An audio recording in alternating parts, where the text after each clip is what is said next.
Welcome to LandCo. Many times at cocktail parties or what have you, in social situations where people are gathered together, an opening question is, so how is the real estate market? And I'm always puzzled with how to answer that question because it really depends entirely on what aspect of the business that a person might be involved with in real estate, and certainly also what's going on with the cycle. So I thought what we would do is start with the premise that it really is what it is in the real estate market at any given time, and depending on where you may be participating or how a professional might be involved really makes the determination of how the real estate market is doing.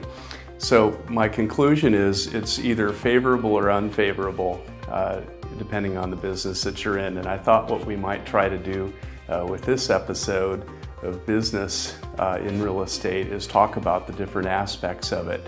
So let's begin with sales facilitation. This is commonly called brokerage in the business.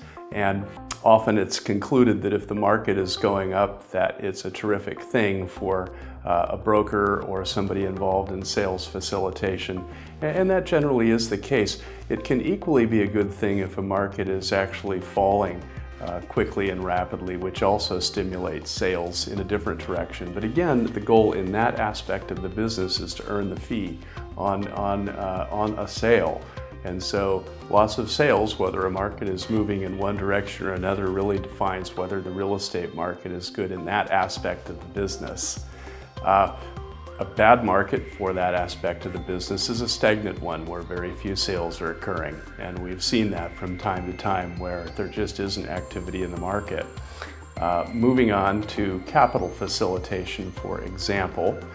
Capital facilitation also, mortgage brokeraging or loan brokeraging, those businesses that involve bringing capital to real estate thrive in periods of robust markets and sometimes in periods of declining markets. We saw this in the financial crisis over and over, where capital facilitation was really more of a workout solution for people in commercial real estate that really were out of options, yet fees were earned by law firms, consultants, and even people in the mortgage brokerage industry for providing capital in situations that were desperate, but where capital was certainly needed. And then finally, we move on to the whole area in the industry of physical facilitation, which includes property management, asset management, development services, and specialty workout, as I mentioned earlier. In particular instances, if a building is existing and operating, management is required. So really the business is stable for the most part and always good if you're growing your business, and not necessarily as good if you're retracting or losing clients in your management operating business for whatever reason. Asset management is almost in the same category, depending on how a business is working or how it's performing. Its clients will typically come or go.